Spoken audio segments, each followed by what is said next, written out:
Welcome to channel प्रभावी competition hub. आज के इस वीडियो में हम बात करेंगे पॉलिटी का नेक्स्ट टॉपिक। तो चलिए स्टार्ट करते हैं। तो आज हमें पढ़ना यूनियन लेजिस्लेचर के बारे में। ठीक है, हमने एग्जीक्यूटिव के बारे में पढ़ लिया, अब हम पढ़ेंगे लेजिस्लेचर के बारे में। जैसे कि हम लोग जानते हैं लेजिस्लेचर क्या काम है कि वो लॉ मेकिंग बॉडी है। ठीक है, ये लॉ बनाती है, लॉज को बनाती है, और एग्जीक्यूटिव क्या करती है, उस लॉ को इम्प्लीमेंट करती है। हमने इस पार्ट को पढ़ लिया, अब हम लोग इस पार्ट लॉज वाले जो लॉज मेकर है ना लेजिस्लेचर, उनके बारे में पढ़ेंगे।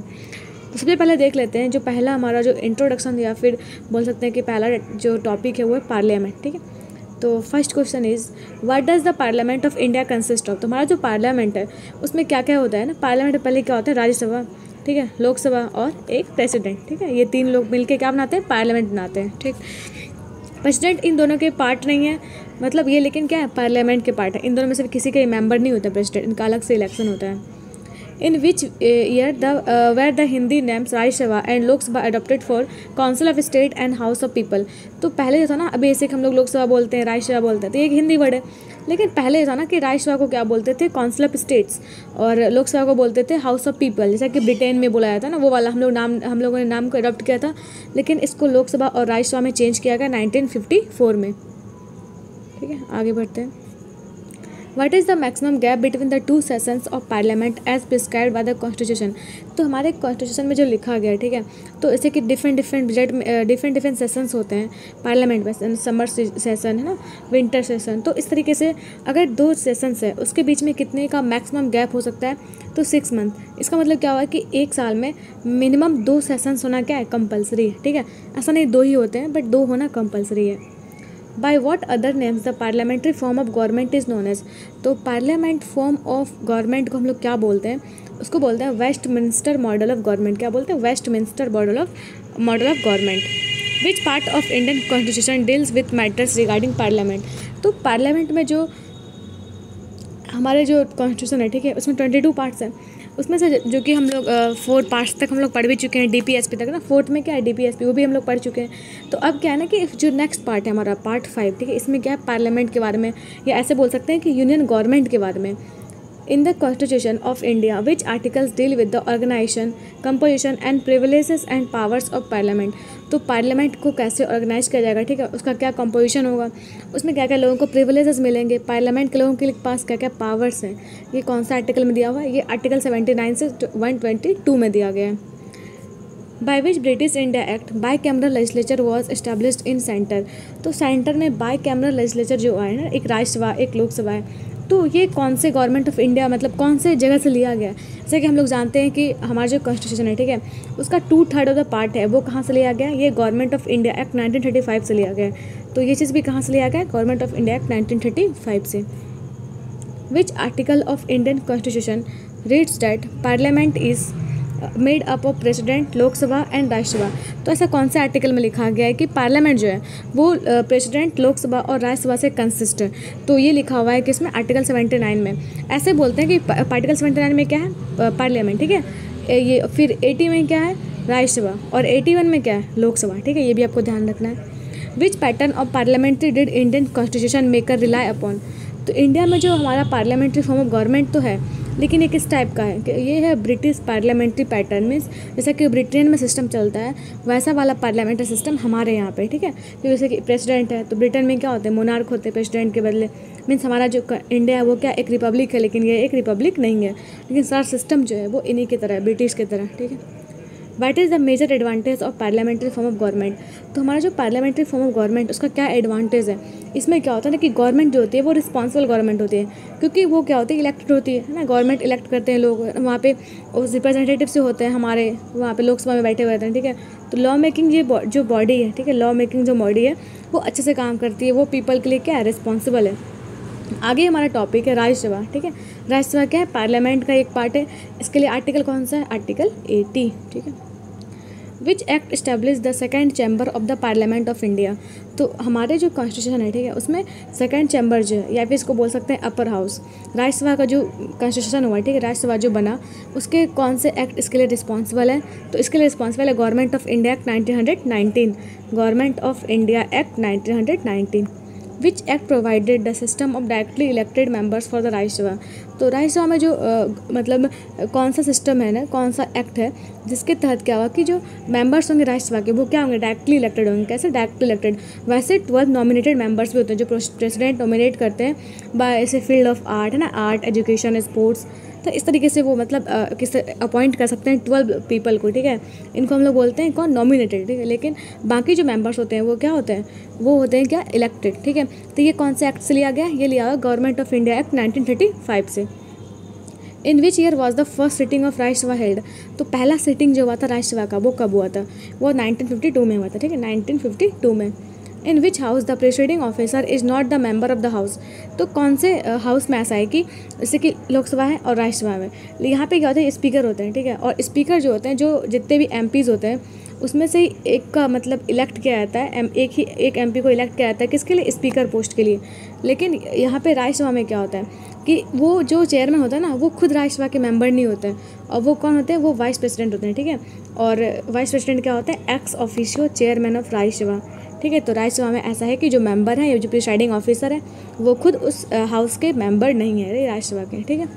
तो आगे बढ़ते हैं। हमारा नेक्स्ट क्वेश्चन है, a resolution passed by the Rajya Sabha under article 249 of constitution empowering parliament to legislate on a state subject in national interest remains in force for the period of. तो मतलब अगर यहाँ पे राज्यसभा के अंदर क्या पावर है कि आर्टिकल 249 के में दिया हुआ है चीज़ कि राज्यसभा जो है ना, वो किसी भी स्टेट के लिए वो एक लॉ बना सकती है। लेकिन वो जो लॉ है ना, वो 1 ईयर से ज़्यादा, 1 ईयर से अधिक पीरियड तक वो नहीं रहेगा। और वो लॉ कैसा होना चाहिए, एक नेशनल इंटरेस्ट में, ऐसा नहीं कि कुछ भी लॉ बना दी, ठीक है। फिर which organisation has the power to create new all India services? तो ऑल इंडिया सर्विसेज है कि हम अभी हमारे पास 3 ऑल इंडिया सर्विसेज है, कौन कौन से, IAS, IPS और IFOS। ये IFS नहीं है, ये IFOS है, Indian forest service, Indian police service और इंडियन एडमिनिस्ट्रेटिव सर्विस। तो इसमें क्या है ना, ये जो अगर राज्यसभा को, है ना, या फिर लोकसभा को या राज्यसभा में किसी में भी अगर मन हुआ कि हमें एक new all India service create करना चाहिए, मान लीजिए उनको मन है कि हम IRS को एक ऑल इंडिया सर्विस बना देंगे, तो इस टाइम में ज़्यादा जो पावर होगा वो किसके पास होगा, वो राज्यसभा का होगा। ज़्यादा क्या मतलब पावर ही बस इनके पास ही, राज्यसभा के पास, ठीक है। Which article of Indian Constitution authorizes the Parliament to make laws with regards to state subjects? तो पार्लियामेंट का जो एक ऑर्गन है राज्यसभा, ठीक है, इसको किसी भी स्टेट के लिए लॉ बनाने का जो पावर मिला हुआ है वो कौन सा आर्टिकल में है, ये आर्टिकल 249 के अंतर्गत। Under which article of Indian constitution the parliament is authorise to vote with regards to creation of new all India services?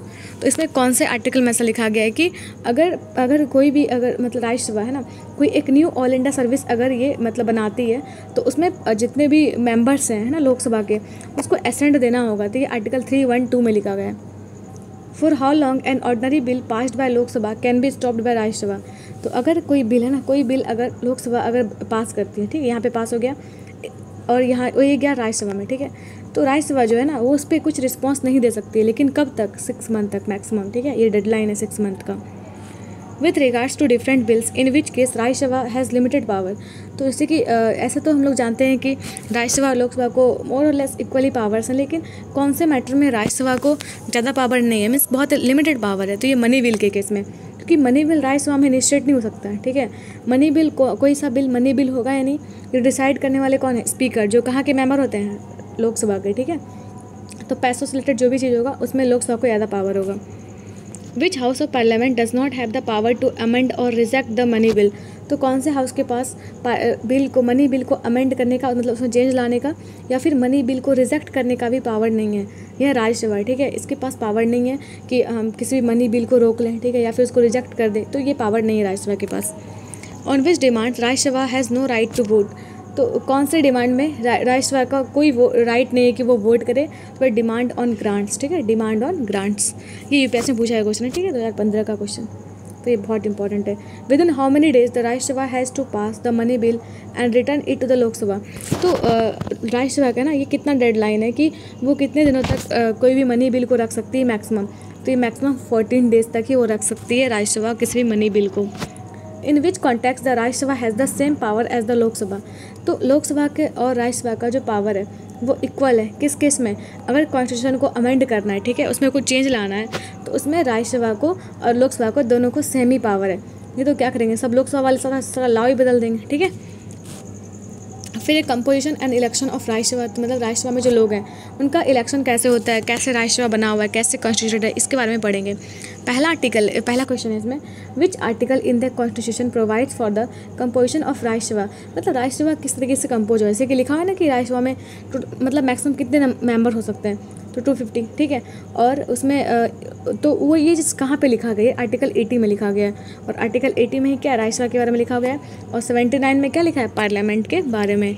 How many members are elected as the representatives of state in Rajya Sabha, तो कितने members को राज्यसभा में elect किया जाता है ना, as the representative of state, means ये state के द्वारा भेजे जाते हैं। जैसे कि अभी राघव चड्ढा है ना, वो कहाँ से है, पंजाब से इलेक्ट होकर आए थे, तो ये स्टेट भेजती है राज्यसभा में मेंबर्स को इलेक्ट करके, ठीक है। तो वो 238 मतलब मेंबर्स इलेक्टेड होते हैं, और बाकी जो 12 हैं, ठीक है, उनको वो नॉमिनेट करते हैं, कौन, प्रेसिडेंट, ठीक है।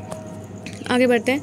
In which house of parliament union territories get their representation, तो जितने भी यूनियन टेरेटरी हैं, ठीक है, उनका जो रिप्रेजेंटेशन है वो कहाँ पे होता है, वो राज्यसभा में होता है ना, लोकसभा में नहीं होता है, वो कहाँ पे होता है, राज्यसभा में। In which year was Rajya Sabha constituted for the first time, तो राज्यसभा जो सबसे पहले जो कॉन्स्टिट्यूट हुआ, सबसे पहले जो बना था, वो कौन से ईयर में बना था, ये 1952 में, 1952 में। विच is the fixed strength, what is the fixed strength of Rajya Sabha, तो राज्यसभा का जो मैक्सिमम स्ट्रेंथ है वो कितना है, 250 है ना, 238 इलेक्टेड और 12 क्या होंगे, डोमिनेटेड, ठीक है। तो आगे बढ़ते हैं।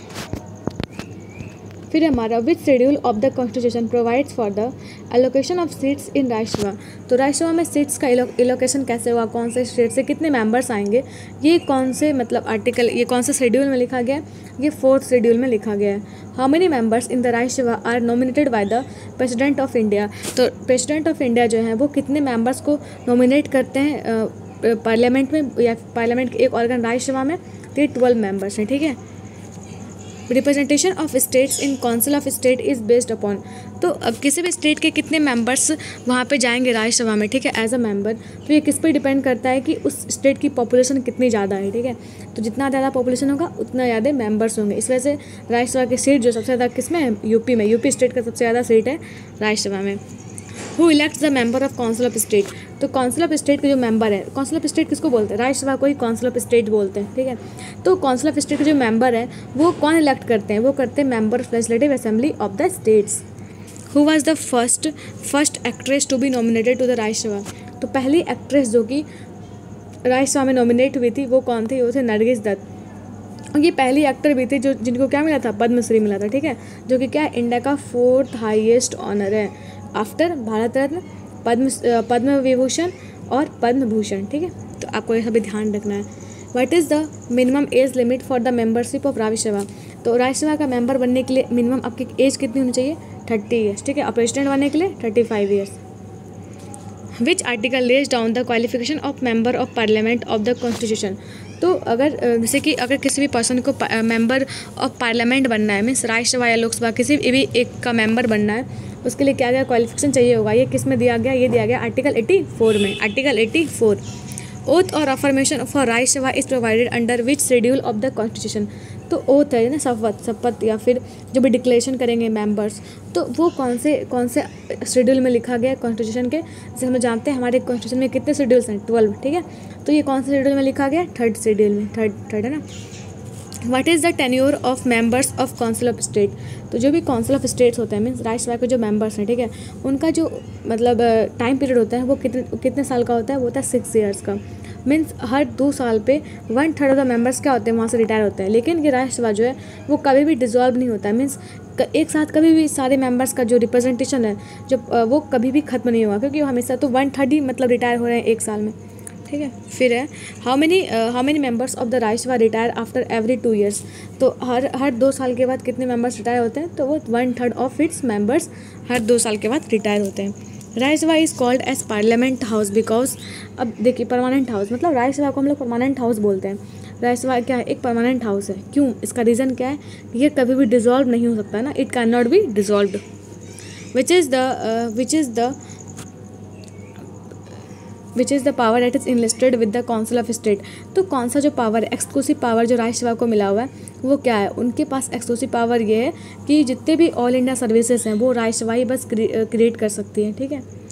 फिर है डिप्टी चेयरमैन ऑफ राज्यसभा। हम लोग जानते हैं कि राज्यसभा के जो चेयरमैन होते हैं वो कौन होते हैं? वो होते हैं वाइस प्रेसिडेंट, ठीक है। लेकिन इनके डिप्टी चेयरमैन कौन होते हैं? तो इसमें पढ़ते हैं हम लोग पहला question, from where is the deputy chairman of Rajya Sabha elected. तो जो राज्यसभा के डिप्टी चेयरमैन होते हैं वो कहाँ से इलेक्ट किए जाते हैं? तो वो अमॉन्ग्स द मेंबर, जितने भी राज्यसभा के मेंबर्स हैं उन्हीं में से एक कौन होते हैं? Deputy chairman. In the absence of chairman and deputy chairman who presides over the proceedings of the house. अगर मान लीजिए चेयरमैन भी नहीं है, मीन्स वाइस प्रेसिडेंट भी नहीं है और डिप्टी चेयरमैन भी नहीं है, तो उस केस में अगर कोई राज्यसभा में कोई भी मीटिंग होनी है तो उसको प्रिसाइड कौन करेंगे? तो उसको प्रिसाइड करेंगे members from the panel of vice chairman. तो जब चेयरमैन के जो जितने भी पैनल होंगे ना, उस पैनल में से बहुत सारे मेंबर्स होंगे, तो उसमें से कोई एक मेंबर उस मीटिंग को प्रिसाइड करेंगे। आगे हम लोग बढ़ते हैं। हमारा जो नेक्स्ट टॉपिक है वो है लोकसभा। लोकसभा कौन सा आर्टिकल में दिया हुआ है? आर्टिकल 80। आपको ऐसे ध्यान रखना है, 79 है ना, इस तरीके से 79, 80 और 81। ये क्या है? पार्लियामेंट। बड़ा कौन है उसके बाद? राज्यसभा, फिर लोकसभा। इस तरीके से ध्यान रखना है। फिर in first question, strength of Lok Sabha was increase from 525 to 545 through which amendment. तो जो पहले जो लोकसभा का जो लिमिट था ना, मेंबर्स का जो लिमिट था वो 525 था, लेकिन इसको 545 तक इंक्रीज कर दिया गया। कब? कौन से अमेंडमेंट? तो ये कौन सा है? ये 6th कॉन्स्टिट्यूशनल अमेंडमेंट, ठीक है, एक्ट। इससे इसको मतलब इंक्रीज कर दिया गया। In which year the opposition in Lok Sabha was recognised for the first time. तो पहली बार है ना अपोजिशन, कौन से अपोजिशन लीडर जो थे आए थे राज्यसभा में, लोकसभा में, वो कब आए थे? वो 1969 में। उससे पहले तो कांग्रेस का ही राज था वहाँ पे, ठीक है, तो कोई उतना स्ट्रॉन्ग अपोजिशन था नहीं। तो अपोजिशन के जो लीडर हैं सबसे पहले उभरे कब? 1969 में। According to Article 22 of the Indian Constitution, the allocation of seats in Lok Sabha to the states is on the basis of which census। तो जैसे कि आर्टिकल 22 जो है हमारे कॉन्स्टिट्यूशन का, ठीक है, 23, ठीक है, उसमें क्या लिखा गया है कि हमारे जो लोकसभा में जितनी भी सीट्स होंगे, ठीक है, तो हर स्टेट के पास कितनी सीट होगी ये कौन से सेंसस को देख के मतलब लिया जाएगा? तो 1971 के सेंसस के अकॉर्डिंग मतलब सीट्स का एलोकेशन होगा। What is the maximum strength of Lok Sabha as stipulated in the constitution. तो हमारा जो कॉन्स्टिट्यूशन है, ठीक है, उसमें क्या किया गया है कि जो मैक्सिमम जो नंबर होंगे लोकसभा में वो कितने हो सकते हैं? 550, उससे ज़्यादा नहीं होगा। और अभी कितने हैं? 545, ठीक है। फिर विच article of the Indian constitution states that the election in Lok Sabha shall be conducted on the basis of adult franchise, ठीक है। तो ये कौन से हमारे आर्टिकल में लिखा गया है कि जो इलेक्शन होंगे लोकसभा के लिए, लोकसभा मेंबर्स के लिए, मींस एमपीज़ के लिए, मेंबर ऑफ पार्लियामेंट के लिए, उसमें जो एडल्ट फ्रेंचाइज का यूज़ होगा, मतलब लोग वोटिंग से इस चीज़ को इलेक्ट करेंगे। ये आर्टिकल 326 में लिखा गया है। Which constitutional amendment act reduce the voting age from 21 to 18 years. तो वोटिंग एज को सबसे पहले कौन से अमेंडमेंट एक्ट के थ्रू 21 से 18 ईयर्स तक कर दिया गया? पहले क्या था कि जो 21 ईयर्स का है उन्हीं को एडल्ट फ्रेंचाइज मिला हुआ था, लेकिन अब क्या हो गया कि 18 ईयर्स। ये किस में दिया हुआ है? 61st कॉन्स्टिट्यूशनल अमेंडमेंट एक्ट 1988 से इस चीज़ को चेंज किया गया, ठीक है। तो आगे बढ़ते हैं। फिर हमारा नेक्स्ट क्वेश्चन है, what is the minimum age laid down for a person to seek election to Rajya Sabha. अगर किसी पर्सन को लोकसभा के लिए अगर इलेक्शन लड़ना है, ठीक है, उसका मिनिमम एज कितना होना चाहिए? तो मिनिमम 25 ईयर्स का होना चाहिए, ठीक है। For how many times is the session of Lok Sabha is called in a year. तो मतलब लोकसभा में पूरे साल में कितने सेशंस होते हैं? तो लगभग 2 सेशंस होते हैं, 2 times. What is the quorum of Lok Sabha in relation to its strength. तो कोरम का मतलब क्या होता है कि अगर लोकसभा में कोई भी प्रोसीडिंग्स स्टार्ट करनी है, ठीक है, कोई भी बिल पास करना है या बिल को इनिशिएट करना है, तो उस टाइम में लगभग कितने मेंबर्स प्रेजेंट होने चाहिए लोकसभा में? तो 1/10, ठीक है, मीन्स अगर 545 है तो 54.5 तो होंगे नहीं, तो 55 मेंबर्स मिनिमम होने चाहिए, तभी प्रोसीडिंग्स स्टार्ट होंगी। In which state does the reservation of seats for scheduled tribes do not exist. तो कौन से स्टेट में शेड्यूल्ड ट्राइब्स को रिजर्वेशन नहीं दिया गया लोकसभा सीट्स में? तो है केरला और Tamil Nadu. Which state has the highest number of reserve seat for scheduled tribes in Lok Sabha. तो लोकसभा में हाईएस्ट जो रिजर्व सीट्स हैं वो कौन से स्टेट के हैं? कौन से अंदर? शेड्यूल्ड ट्राइब्स के अंदर, एसटीज़ के अंदर। ये किसमें? मध्य प्रदेश में, ठीक है। How many seats are reserve for scheduled caste in Lok Sabha. तो लोकसभा में शेड्यूल कास्ट है, इनके लिए मतलब एससीज के लिए कितने सीट्स रिजर्व है, तो वो 84, ठीक है। Who holds the power to appoint nominees from Anglo Indian community in Lok Sabha. अब ये चीज़ तो ख़त्म कर दिया गया, बट स्टिल अगर इसमें दिया हुआ तो पहले जो था ना लोकसभा में 2 मतलब मेंबर्स को नॉमिनेट करते थे प्रेसिडेंट, वो कौन, एंग्लो इंडियंस को, ठीक है। वो लेकिन अब हटा दिया गया है, तो ये प्रेसिडेंट ऑफ इंडिया पहले अपॉइंट करते थे, लेकिन ये अब इनका नॉमिनेशन ही ख़त्म कर दिया गया है। In which article of the Constitution of India was the provision for reservation of scheduled caste in Lok Sabha made? तो scheduled caste क्या ना, जो SCs हैं, scheduled caste है, उनको रिजर्वेशन मिलेगा लोकसभा में। ये कौन से मतलब आर्टिकल में दिया गया, ये आर्टिकल 330 में लिखा हुआ है। The provisions for representation of Anglo-Indian community in Lok Sabha has been made in the Constitution under which article? और एंग्लो इंडियंस को जो रिजर्वेशन मिलेगा मीन्स उनका जो नॉमिनेशन होगा 2 मेंबर्स का, तो ये कौन सा आर्टिकल में लिखा था, ये आर्टिकल 331 में था, लेकिन अब तो ये हट गया तो कोई बात नहीं। फिर how many members are nominated by the president to the Anglo Indian communities of the house of 2 people. तो ये बार बार ये क्वेश्चन आ रहा है, जबकि ये खत्म हो चुका है, अब ये सीट ही नहीं है, ठीक है। तो ये पहले 2 मेंबर्स नॉमिनेट होते थे, इनको अपॉइंट कौन करते थे, प्रेसिडेंट, ठीक है। Which constitutional amendment is related to the raising member of Lok Sabha to be elected from the state? तो कौन से मतलब कॉन्स्टिट्यूशनल अमेंडमेंट में लिखा गया है कि लोकसभा के जो भी मेंबर्स होंगे, ठीक है, वो स्टेट से जो इलेक्ट होके आएंगे, तो ये चीज़ कौन से मतलब अमेंडमेंट से इस चीज़ को नंबर ऑफ मेंबर्स को इंक्रीज किया जा सकता है, तो ये 7th और 31st अमेंडमेंट से इस चीज़ को इंक्रीज किया गया था, ठीक है। Under whose direction and control are the electoral rules prepared.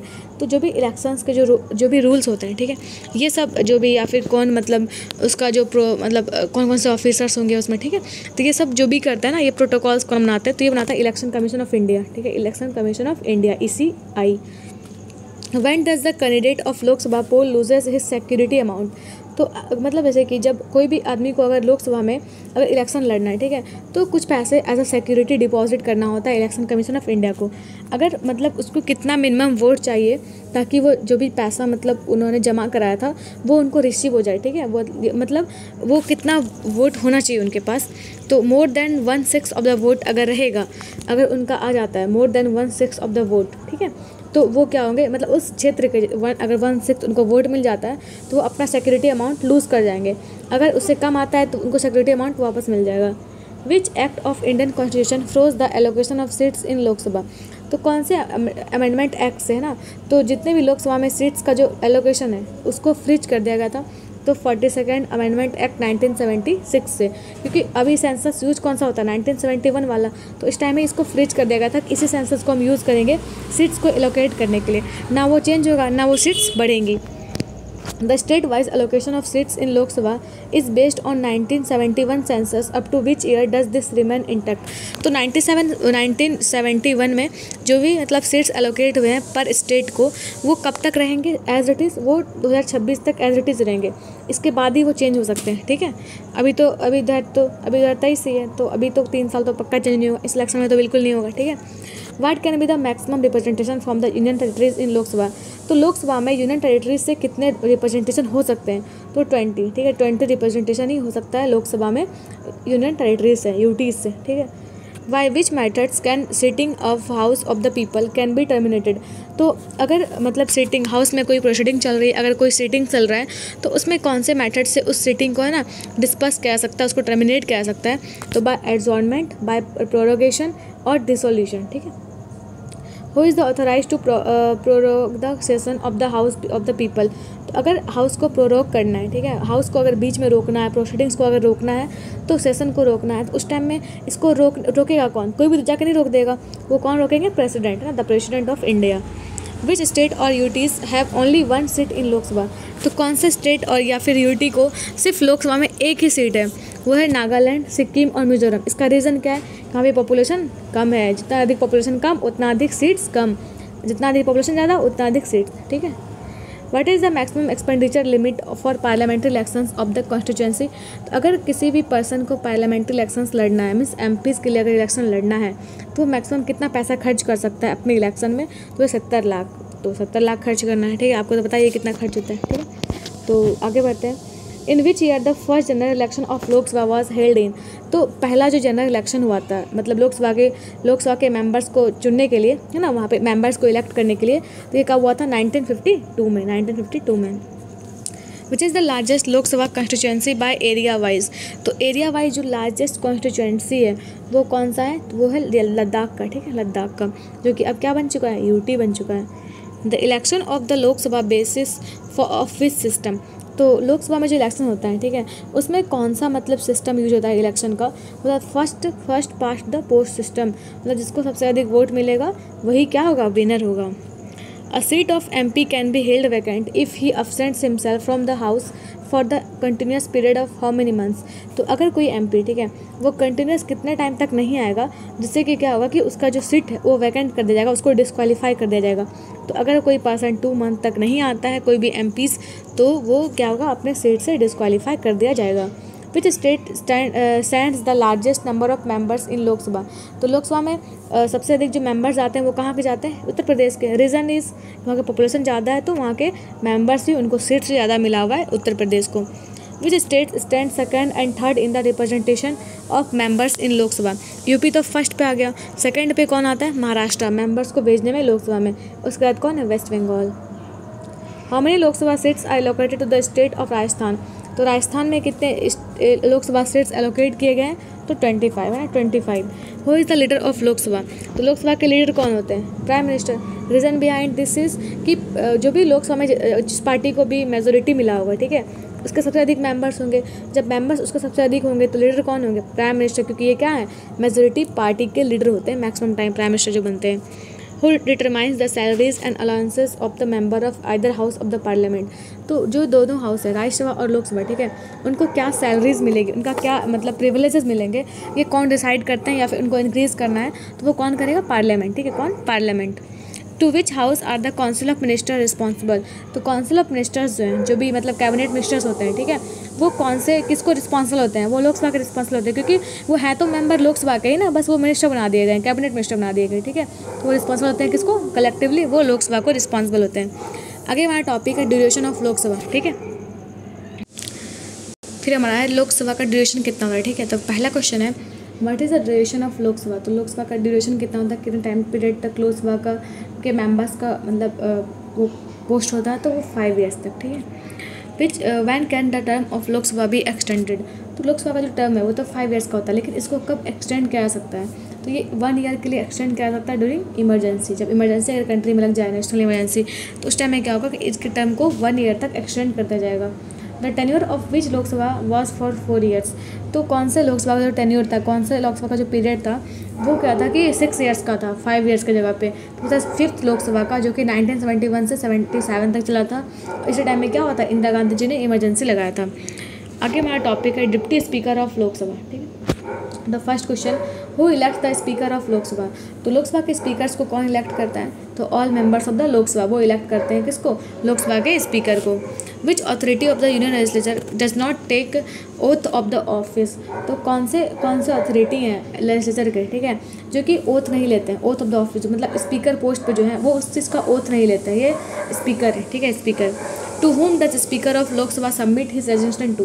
तो अगर लोकसभा के स्पीकर को अगर रिज़ाइन करना है, उनको रेजिग्नेशन देना है, तो वो किसको देंगे, वो देंगे डिप्टी स्पीकर को, ठीक है, डिप्टी स्पीकर को।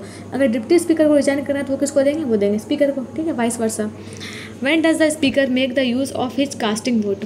तो स्पीकर के पास एक स्पेशल प्रिविलेज होता है कि अगर मान लीजिए कोई भी बिल है, ठीक है, उसमें अगर मान लीजिए 30 मेंबर्स हैं, इधर से भी लोगों ने हाँ में भी 15 किया, 15 येस और 15 नो भी, ठीक है, नो भी 15, उस टाइम में डिसीजन कैसे लिया जाएगा। तो उस टाइम में क्या होता है ना कि जो स्पीकर हैं वो वोट करेंगे, ठीक है, वो जिसको वोट करेंगे, अगर नहीं किए तो वो बिल नहीं पास होगा, हाँ किए तो वो पास हो जाएगा। मीन्स वो इसी को क्या बोलते हैं हम लोग, कास्टिंग वोट बोलते हैं। फिर है when does the speaker make the use of his casting vote। तो हो गया कि in case the tie when the votes are equally divided, tie के केस में, ठीक है, जब प्रॉपर डिसीजन नहीं हो पा रहा उस टाइम में। Which article states that the speaker shall have and exercise casting vote in case of equality of votes. तो कौन सा आर्टिकल में ऐसा लिखा गया है कि स्पीकर जो है वो कास्टिंग वोट का यूज़ करेंगे अगर किसी बिल पे है ना इक्वल अगर मत है ना, इक्वल येस है इक्वल नो है, तो ये आर्टिकल 100 में लिखा गया है। When does the deputy speaker presiding in Lok Sabha has right to vote. तो जो लोकसभा के जो डिप्टी स्पीकर हैं, ठीक है, डेप्यूटी स्पीकर, वो उनको वोट देने का अधिकार कब है, जब इक्वलिटी ऑफ वोट्स हो, उस टाइम वो भी वोट करेंगे। The deputy speaker is elected representative of which house of parliament. तो डिप्टी स्पीकर जो है, ठीक है, वो कौन से हाउस के इलेक्टेड रिप्रेजेंटेटिव हैं, तो ये लोकसभा के रिप्रेजेंटेटिव हैं, ठीक है, इलेक्टेड ना कि nominated. Who is authorise to fix the date of election for the post of deputy speaker, तो डिप्टी स्पीकर का इलेक्शन कब होगा, इस चीज़ को ऑथराइज कौन करते हैं, इस डेट को फिक्स कौन करते हैं, स्पीकर ऑफ द लोकसभा, ठीक है। What is the tenure of the deputy speaker, तो डिप्टी स्पीकर का जो टेन्योर होता है वो कितना होता है, stage in during the life of Lok Sabha, ठीक है, जितना दिन तक लोकसभा चलेगा, अगर 5 ईयर्स का चलता है तो उनका जो मतलब टाइम पीरियड होगा वो भी क्या होगा, 5 ईयर्स का होगा, क्योंकि वो भी तो खुद एक मेंबर ही है, ठीक है। आगे बढ़ते हैं। Who presides the joint meeting of both the houses of the parliament if the speaker is absent, अगर, क्योंकि हम लोग जानते हैं कि जॉइंट सीटिंग होता है, ठीक है, इसको बुलाते कौन है, प्रेसिडेंट, लेकिन उसको प्रिसाइड कौन करते हैं, स्पीकर। इन केस अगर स्पीकर नहीं है तो उस टाइम में उसको प्रिसाइड कौन करेंगे, डेप्यूटी स्पीकर, ठीक है। Which year the institute of deputy speaker came into existence in the Indian Parliament, तो इंडियन पार्लियामेंट में डिप्टी स्पीकर का पोस्ट कब आया, ठीक है, ये आया 1921 में, उससे पहले नहीं होता था, ठीक है। The provision of deputy speaker was first mention in which act, तो सबसे पहले डिप्टी स्पीकर का जो प्रोविज़न, उसके बारे में जो सबसे पहले इस पोस्ट को जो क्रिएट किया गया, ठीक है, वो कौन से एक्ट में, गवर्नमेंट ऑफ इंडिया एक्ट 1990, ठीक है। इसको हम लोग और क्या बोलते हैं, मॉन्टेग्यू चेम्सफोर्ड रिफॉर्म, ठीक है। ये मॉन्टेग्यू कौन थे, सेक्रेटरी ऑफ द स्टेट, और चेम्सफोर्ड कौन थे, गवर्नर जनरल ऑफ इंडिया, ठीक है, इसलिए मॉन्टेग्यू चेम्सफोर्ड रिफॉर्म लिखा हुआ है। Who was the first deputy speaker of Lok Sabha of independent India, तो जब इंडिया इंडिपेंडेंट हुआ, ठीक है, उसके बाद जो पहले डेप्यूटी स्पीकर कौन बने थे, वो थे अनंता श्यामा अयंगर, ठीक है, Anantha Shyama Ayyangar. The deputy speaker can resign from his office by writing to whom, अगर डिप्टी स्पीकर को अगर रिज़ाइन करना है तो वो अपना रेजिग्नेशन किसको देंगे, वो देंगे स्पीकर को। स्पीकर को रिज़ाइन करना है तो वो किसको देंगे अपना रेजिग्नेशन, ये देंगे डिप्टी स्पीकर को। How many days prior notice is to be provided before the impeachment word use नहीं करेंगे, यहाँ पे क्या करेंगे, रिमूवल। हम लोग जानते हैं इम्पीचमेंट वर्ड किसके लिए यूज होता है, बस प्रेसिडेंट के लिए।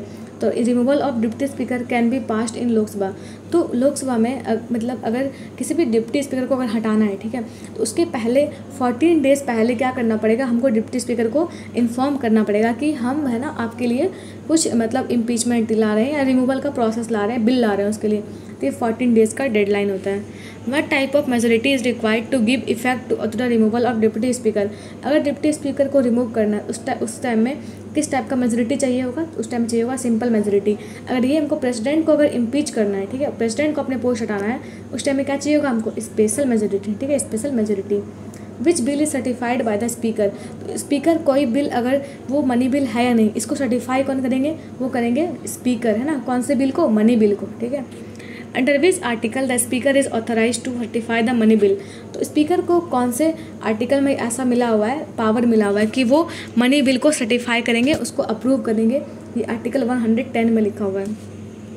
Under which article does the speaker decide on the disqualification of member, तो ये जो है मतलब स्पीकर जो है, ठीक है, वो किसी भी मेंबर को वो कौन से मतलब शेड्यूल में है ना, कौन सा शेड्यूल में ऐसा लिखा गया है कि वो मेंबर्स को डिसक्वालीफाई कर सकते हैं, कौन से बेसिस पे, कि अगर मान लीजिए कोई पर्सन है जो कि बीजेपी से आया है ना, या फिर कोई भी पार्टी, बीजेपी या कोई भी पार्टी हो, है ना, उससे आया, ठीक है, लेकिन वो क्या कर रहा है, वो अपना पार्टी चेंज कर रहा है, तो ये क्या हो गया, लोगों ने तो ये समझ के वोट दिया था, लेकिन वो तो कुछ और ही कर रहे हैं। इसमें क्या होगा कि उन पर क्या लगेगा, एंटी डिफेक्शन लॉ, ठीक है, तो और ये कहाँ पे दिया हुआ है, 10th शेड्यूल में दिया गया है, ठीक है, और तभी क्या होगा, स्पीकर उनको क्या कर सकते हैं, उसको उस मेंबर को वहाँ से डिसक्वालीफाई कर सकते हैं। The chairman of different parliamentary committee are appointed by whom, तो जो भी पार्लियामेंट्री कमिटीज़ होती है ना, एस्टीमेट कमेटी या फिर और भी डिफरेंट कमिटीज़ होती है, उसमें जो मेंबर्स होते हैं उसके चेयरमैन जो चेयरपर्सन होते हैं उनको कौन अपॉइंट करते हैं, वो करते हैं स्पीकर, है ना, क्योंकि लोकसभा के यही हेड है, ठीक है। जैसे हमारे क्लास में मॉनिटर होता है ना, मॉनिटर सब तो वही स्टूडेंट है, ठीक है, सारा एक ही क्लास में पढ़ रहा है, लेकिन एक क्या मॉनिटर है जो कि कुछ सारा कुछ बताएगा ना, तो या फिर जो कोई अगर मतलब कोई बदमाशी कर रहा है उसके बारे में लिखेगा, तो वैसा ही यहाँ पे स्पीकर है, ठीक है। तो स्पीकर की तरह से क्या होगा, लीडर हो गया, ठीक है। इसके इलेक्ट किसने किया है, वहाँ के लोकसभा के मेंबर्स ने, ठीक है। अब देखिए यहाँ पे लिस्ट ऑफ लोकसभा के जो भी स्पीकर हैं उनके बारे में दिया हुआ है, तो सबसे ज़्यादा जो इम्पोर्टेंट है वो पहले मतलब स्पीकर हैं, ठीक है, वो कौन है, गणेश वासुदेव मावलंकर, जीवी मावलंकर इसको बोलते हैं, ये पहले स्पीकर थे, तो वो 1952 से 1956 तक ये सर्व किए थे। फिर एम अनंता श्यानम अयंगर, ठीक है, ये 1956 से 1962 तक सरदार हुक्म सिंह, ठीक है, 1962 से 67 तक। नीलम संजीवा रेड्डी, जो कि ये क्या बने थे, यंगेस्ट प्रेसिडेंट बने थे, ठीक है, आगे जाकर ये यंगेस्ट प्रेसिडेंट बनेंगे। ये 1967 से 1969 तक रहे थे। फिर गुरदयाल सिंह धिल्लियन, ठीक है, ये 1969 से 75 तक। फिर बाली राम भगत 1976 से 1977। नीलम संजीवा रेड्डी जो कि फिर से बने थे 1977 तक। फिर KS हेगड़े 1977 से 1980 तक।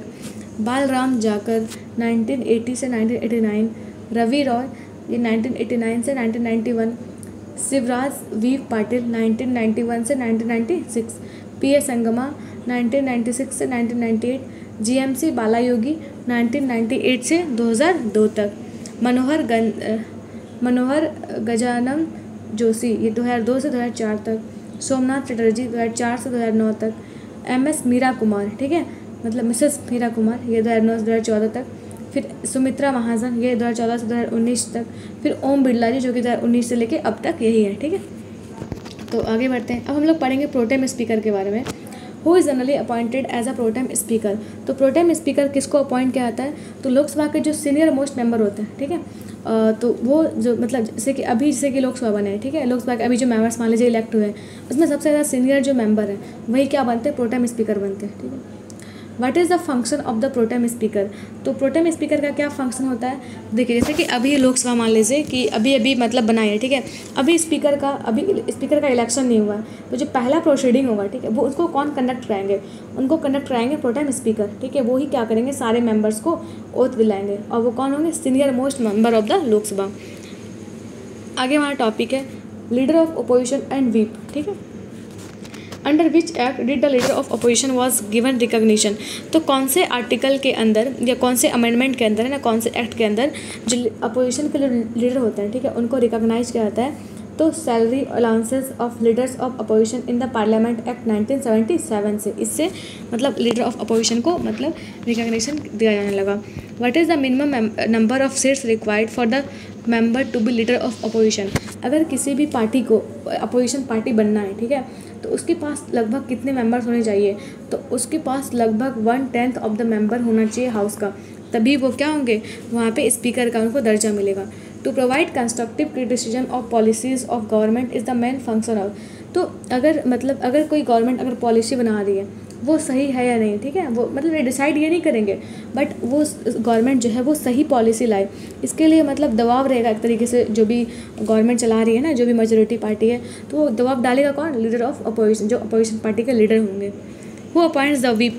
तो व्हीप को कौन अपॉइंट करते हैं, द रिस्पेक्टिव पॉलिटिकल पार्टीज, जितने पॉलिटिकल पार्टीज़ हैं वो अपॉइंट करती है व्हीप को, ठीक है। Ensuring the attendance of the party members and secure their support in favor or against a particular issue is the function of।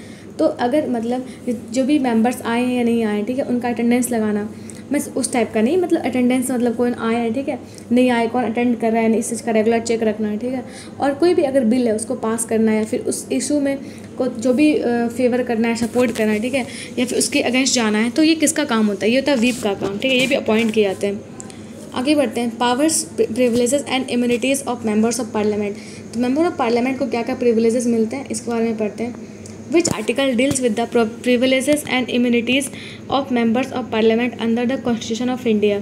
तो कॉन्स्टिट्यूशन ऑफ इंडिया में जो भी पावर्स दिए गए हैं, जो भी प्रिविलेजेस दिए गए हैं मेंबर ऑफ पार्लियामेंट को, ठीक है, उसको हम लोग कौन सा आर्टिकल में देखते हैं, आर्टिकल 105 में। The speaker can ask a member of house to stop speaking and let the other members speak. This phenomenon is known as। अगर कोई पर्सन है ना, अगर कोई पर्सन लोकसभा में बोल रहा है ना, बोलता ही जा रहा है, वो रुक ही नहीं रहा है, तो अगर उसको रोकना है बीच में, तो वो कौन रोकेंगे, स्पीकर रोकेंगे, ठीक है, क्योंकि बाकी मेंबर्स को भी तो बोलना होता है। तो इस प्रोसेस को क्या बोलते हैं, इसको बोलते हैं इंटरपेलेशन। क्या बोलते हैं, interpellation. Under which act the representative can not hold the office of profit.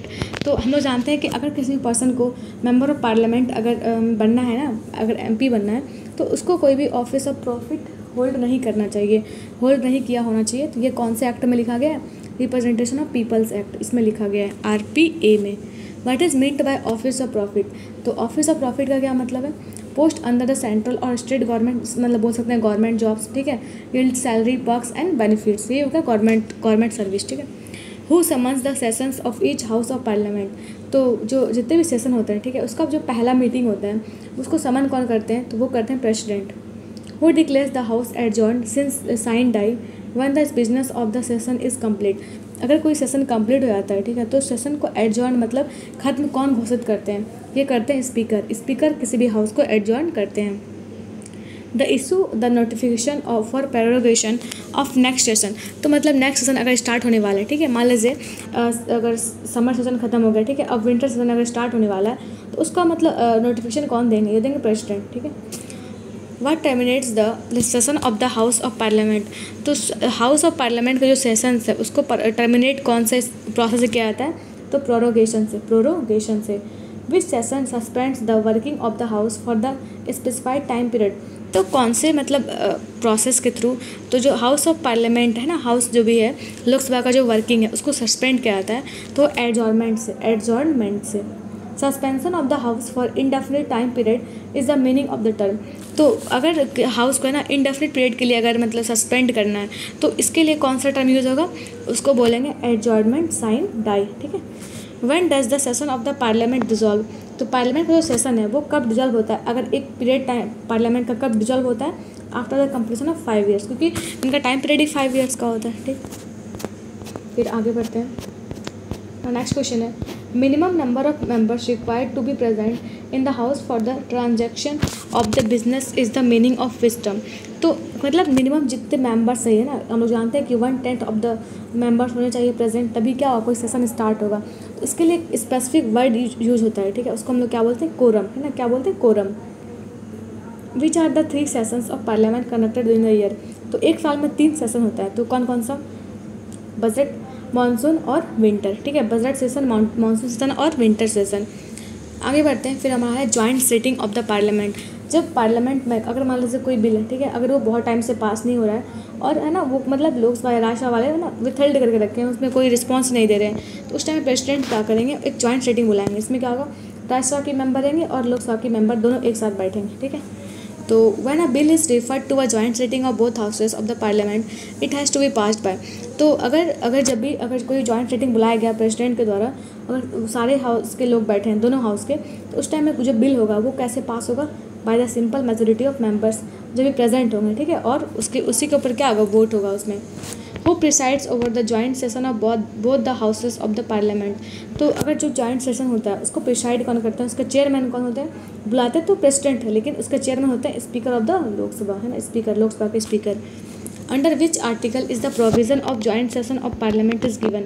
तो जॉइंट सेशन की होगा, है ना, जॉइंट सेशन बुला सकते हैं प्रेसिडेंट, ये कौन सा आर्टिकल में लिखा गया, ये आर्टिकल 108 में लिखा गया है। उसको हेड कौन करेंगे, स्पीकर, ठीक है। In which year was the first joint sitting of the Lok Sabha and Rajya Sabha held.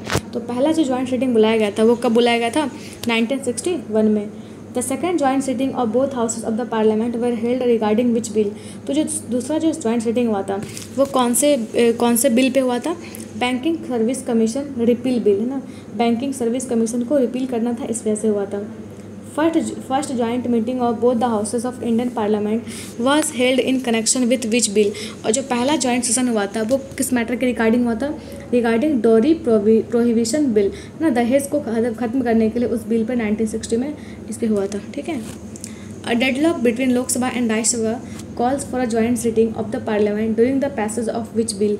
तो अगर मतलब है ना जब भी कोई बिल है, ठीक है, उसको कौन से बिल के लिए, है ना, वो मतलब डेडलॉक होता है जॉइंट सिटिंग का, मतलब बोल दिया जाता है कि अगर आप लोग लोकसभा और राज्यसभा वाले अगर आप लोग इस पर रिस्पॉन्स नहीं देंगे तो क्या होगा, जॉइंट सिटिंग बुलाई जाएगी। तो ये किस में होता है, ऑर्डिनरी लेजिस्लेशन में, किसमें, ऑर्डिनरी लेजिस्लेशन में, ठीक है। What are the methods of parliamentary control over public finances in India. तो पब्लिक फाइनेंसेस पे कंट्रोल करने के लिए कौन कौन से मेथड्स यूज़ किए जाते हैं, तो पहला है बजट, फिर एक कंसोलिडेटेड फंड ऑफ इंडिया, है ना, उसके बाद है supplementary grants. In India who receives the independent regulators in sectors like telecommunication, insurance, electricity. तो इंडिया में ना कौन कौन से लोगों को, है ना, इंडिपेंडेंट रेगुलेटर्स मिलते हैं in the field of telecommunication और इंश्योरेंस और फिर इलेक्ट्रिसिटी। तो ad hoc committee setup by the parliament, इन्हीं से इनको मतलब एक रेगुलेटर्स मिलता है। आगे बढ़ते हैं। फिर हमारा नेक्स्ट टॉपिक पार्लियामेंट्री प्रोसीडिंग्स, कैसे प्रोसीडिंग्स चलती है पार्लियामेंट में, कैसे मतलब डिबेट होता है, इस चीज़ के बारे में। What is the first hour of sitting in Lok Sabha known as. तो पार्लियामेंट में जो लोकसभा होता है ना, लोकसभा के जो पहले आवर का सिटिंग होता है उसको हम लोग क्या बोलते हैं, क्वेश्चन आवर। क्या बोलते हैं, question hour. What are the 3 types of questions under the question hour. तो क्वेश्चन आवर में किस टाइप के 3 क्वेश्चंस होते हैं, स्टेड, अनस्टेड और short notice. 0 hour is the contribution of which country to the parliamentary system. तो 0 our को कौन से कंट्री ने ईजाद किया ना, कौन से कंट्री ने स्टार्ट किया, वो था इंडिया। ठीक है, इंडिया में ही 0 आवर को इंट्रोड्यूस किया गया पार्लियामेंट्री सेशन में। 0 hour in political jargon refers to. तो 0 आवर को पॉलिटिकल लैंग्वेज हम लोग क्या बोल सकते हैं, क्वेश्चन आंसर सेशन। क्या बोल सकते हैं, question answer session. What is the maximum limit of 0 hour in Lok Sabha. तो लोकसभा में 0 आवर का मैक्सिमम लिमिट कितना, ये है 1 आवर का। 1 आवर का ही क्या होता है, वो लिमिट होता है 0 आवर का। Which is the time of 0 hour in parliament. 0 hour का जो टाइम पीरियड है पार्लियामेंट में वो कितना है, 12 बजे से 1 बजे तक, है ना, दोपहर में। Under rule 377 of the rules and procedures and conduct of business in Lok Sabha the maximum number of matters that can be raised by Lok Sabha in 1 day are. तो जो मतलब पार्लियामेंट के प्रोसीडिंग्स का भी एक रूल्स और रूल बुक है। ठीक है, उसमें रूल 377 में लिखा हुआ है कि एक दिन में कितने मैटर्स पे डिस्कशन हो सकता है लोकसभा में, मैक्सिमम तो 20 मैटर्स। ठीक है, आगे बढ़ते हैं। फिर यहाँ पे देखिए डिफरेंट स्टेट्स का लोकसभा और राज्यसभा में सीट्स का एलोकेशन दिया हुआ है। आप जिस भी स्टेट के हैं वो स्टेट आपके लिए सबसे ज़्यादा इंपॉर्टेंट है। आपको पता सारे ही होने चाहिए, लेकिन आप जिस स्टेट में रहते हैं वो बहुत ज़्यादा इंपॉर्टेंट है। ठीक है, तो पहला यहाँ पे आंध्र प्रदेश, तो इसमें राज्यसभा सीट है 11, लोकसभा 25। अरुणाचल प्रदेश में 1 और राज्यसभा और लोकसभा सीट 2। असम में 7 Rajya Sabha seat, 14 Lok Sabha seats. Lok Sabha seat हमेशा ज़्यादा होती है, ठीक है, राज्यसभा सीट से। फिर बिहार में 16 राज्यसभा सीट और 40 लोकसभा सीट्स। छत्तीसगढ़ में 5 राज्यसभा सीट और 11 लोकसभा सीट्स। गोवा में 1 राज्यसभा सीट और 2 लोकसभा सीट्स। गुजरात में 11 राज्यसभा सीट और 26 लोकसभा सीट्स। फिर हरियाणा में 5 राज्यसभा सीट्स हैं और यहाँ पे लोकसभा सीट्स 10 हैं। हिमाचल प्रदेश में 3 राज्यसभा सीट और 4 लोकसभा सीट्स। फिर झारखंड में 6 राज्यसभा सीट और 14 लोकसभा सीट्स। फिर कर्नाटक में 12 राज्यसभा सीट और 28 लोकसभा सीट्स। केरला में 9 राज्यसभा सीट और 20 लोकसभा सीट्स। मध्य प्रदेश में 11 राज्यसभा सीट और 29 लोकसभा सीट्स। महाराष्ट्र में 19 राज्यसभा सीट और 48 लोकसभा सीट्स। मणिपुर में बस 1 ही राज्यसभा सीट है और यहाँ पे लोकसभा सीट 2 है। ठीक है, फिर मेघालय में 1 राज्यसभा सीट और 2 लोकसभा सीट। मिजोरम में 1, ठीक है, दोनों राज्यसभा सीट भी 1 और लोकसभा सीट भी 1। नागालैंड में भी 1 राज्यसभा सीट और 1 लोकसभा सीट। ओडिशा में 10 राज्यसभा सीट, 21 लोकसभा सीट्स। पंजाब में 7 राज्यसभा सीट, 13 लोकसभा सीट। राजस्थान में 10 राज्यसभा सीट और 25 लोकसभा सीट्स। सिक्किम में 1, ठीक है, यहाँ पे 1 लोकसभा सीट भी और 1 राज्यसभा सीट भी। तमिलनाडु में 18 राज्यसभा सीट और 39 लोकसभा सीट्स। त्रिपुरा में 1 मतलब राज्यसभा सीट और 2 लोकसभा सीट्स। उत्तराखंड में 3 राज्यसभा सीट, 5 लोकसभा सीट। उत्तर प्रदेश में मैक्सिमम राज्यसभा सीटें और मैक्सिमम लोकसभा सीट्स भी हैं। तो मैक्सिमम 31 सीट्स जो कि यूपी के पास है राज्यसभा में और 80 लोकसभा में यूपी के पास ही। फिर वेस्ट बंगाल जो कि वहाँ पे इसका है मतलब वेस्ट बंगाल का 16 राज्यसभा में और 41 लोकसभा में। तेलंगाना का 7 राज्यसभा में और 17 लोकसभा में। और यहाँ पर यूनियन टेरिटरीज़ के बारे में तो अंडमान निकोबार आइलैंड्स का एक भी सीट राज्यसभा में नहीं है बट लोकसभा में 1 सीट है। चंडीगढ़ का 1 लोकसभा सीट्स। फिर Dadar and Nagar Haveli and Daman and Diu दोनों को मर्ज कर दिया गया। इसमें 2 बस कौन सा सीट है, लोकसभा सीट। फिर दिल्ली जो कि नेशनल कैपिटल टेरिटरी है, इसका 3 राज्यसभा सीट है और 7 लोकसभा सीट्स। लक्षद्वीप का 1 भी राज्यसभा सीट नहीं है, बस 1 लोकसभा सीट है। पुदुचेरी का 1 राज्यसभा सीट है और 1 लोकसभा सीट। लद्दाख का राज्यसभा सीट नहीं है बट 1 लोकसभा सीट है। फिर जम्मू कश्मीर का 4 है यहाँ पे राज्यसभा सीट लेकिन 5 लोकसभा सीट्स, ठीक है। और नॉमिनेटेड मेंबर कितने होते हैं इसमें, मतलब 12 होते हैं किसमें, राज्यसभा में। टोटल मेंबर कितने हो गए 245, लेकिन यहाँ पे 2 जो होते हैं ना पहले होते थे एंग्लो इंडियन, लेकिन अब इनको हटा दिया गया है, ठीक है। तो आगे बढ़ते हैं, ठीक है। फिर which motion is a self content independent proposal dealing with very important matter like impeachment of the president और removal of chief election commissioner. तो कौन सा मोशन चलाया जाता है राज्यसभा या लोकसभा में, जो कि किसके इम्पीचमेंट के लिए होता है ना, प्रेसिडेंट के इम्पीचमेंट के लिए या तो चीफ इलेक्शन कमिश्नर को इम्पीच करने के लिए, इम्पीच नहीं बोल सकते, रिमूवल बोल सकते हैं, ठीक है। इसके चलाया जाता है सब्सटेंसिव मोशन, ठीक है, substantive motion. Which motion is a motion that is moved in substitution of an original motion and propose an alternative to it. तो कौन से मतलब मोशन में ना, पहला तो कोई दूसरा मोशन चल रहा होता है लेकिन उसको हटा करके कोई दूसरा मोशन स्टार्ट किया जाता है, तो वो कौन सा होता है, सब्सटीट्यूट मोशन। कौन सा, सब्सटीट्यूट का मतलब ही क्या होता है, एक को हटा के दूसरे को उसके प्लेस पे लाना। Which motion is used as a regular way of proceeding with various kind of business. तो डिफरेंट अगर अलग अलग मैटर्स को डिस्कस करना है तो रेगुलरली कौन सा मोशन आता है, उसको हम लोग बोलते हैं ancillary motion, ancillary motion.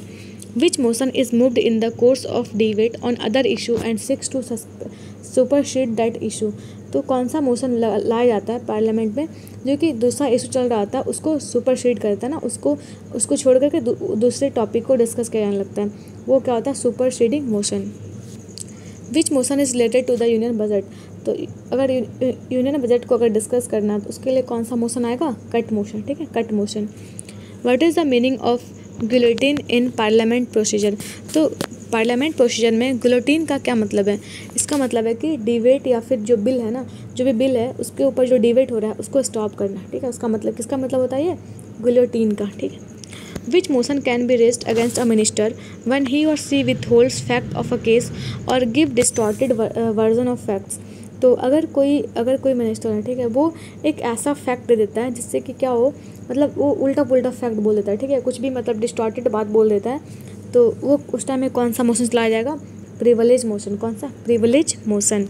Which motion is a motion moved by a member to cut short the debate on a matter before the house. तो कौन सा, अगर कोई मोशन है, ठीक है, उसको अगर किसी दूसरे मोशन को अगर है ना रोकना है, ठीक है, किसी मेंबर को अगर उस मतलब मेंबर को उस डिबेट को रोकना है, ठीक है, उसके लिए कौन सा मोशन आएगा, क्लोजर मोशन। कौन सा, closure motion. Which motion introduced in the parliament to draw attention of the house to a definite matter of urgent public importance. तो अगर मतलब कोई भी एक ऐसा जो बहुत ही पब्लिकली काफ़ी इंपॉर्टेंट अगर मैटर है उसको डिस्कस करना है तो वहाँ पे कौन सा मोशन इंट्रोड्यूस किया जाएगा, एडजॉर्नमेंट मोशन, ठीक है, adjournment motion. Which motion can be raised against a minister. तो किसी भी मिनिस्टर के अगेंस्ट कौन सा मोशन चलाया जा सकता है, वह प्रिविलेज मोशन, ठीक है। जिससे हम बताएं कि अगर कोई पर्सन, कोई भी मिनिस्टर कुछ ऐसा मतलब डिस्टॉर्टेड मतलब स्टेटमेंट दे देता है तो उसके अगेंस्ट भी क्या चलेगा, प्रिविलेज मोशन चलेगा। आगे बढ़ते हैं, आगे हमारा legislative procedure of the parliament, parliament में कैसे प्रोसीजर चलता है इसके बारे में, ठीक है। At which stage general discussion on a bill takes place in a Lok Sabha. तो लोकसभा में किस टाइम में क्या होता है कि जनरल डिस्कशन चलता है, तो ड्यूरिंग सेकेंड रीडिंग का, during second reading. The bill introduce by a minister is known as. तो अगर कोई मिनिस्टर कोई भी अगर बिल इंट्रोड्यूस करता है उसको हम लोग क्या बोलते हैं, गवर्नमेंट बिल, ठीक है। The bill introduce by the private member is known as. तो प्राइवेट मेंबर ऐसा नहीं कि कोई बाहर का मेंबर है, नहीं, जो कैबिनेट मिनिस्टर्स हैं उसको छोड़ करके बाकी जो भी मेंबर्स हैं जो सिर्फ एमपी हैं, ठीक है, उसको हम लोग क्या बोलते हैं, प्राइवेट मेंबर, ठीक है। तो जो अगर कोई बिल कोई मिनिस्टर लाता है उसको हम लोग क्या बोलते हैं, गवर्नमेंट बिल। अगर वही अगर कोई मतलब बिल इंट्रोड्यूस करता है प्राइवेट मेंबर, उसको क्या बोलते हैं, private members bill. The private member bill is represented by whom. तो जो प्राइवेट मेंबर बिल है उसको कौन लाएगा, तो any member other than minister, जो भी वो मेंबर जो कि मिनिस्टर नहीं है वो लाएंगे क्या, प्राइवेट मेंबर बिल।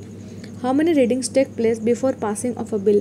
तो जब कोई भी अगर मतलब बिल को पास करना होता है तो पहले उसको पार्लियामेंट के सामने या फिर जो भी हाउस है, लोकसभा या राज्यसभा, ठीक है, वहाँ पे पहले उसको पढ़ना होता है। तो कितने रीडिंग्स होते हैं, 3 रीडिंग्स, ठीक है। तो सेकेंड वाले में क्या होता है, जनरल डिस्कशन होता है, ठीक। After the first reading of the bill where is it published.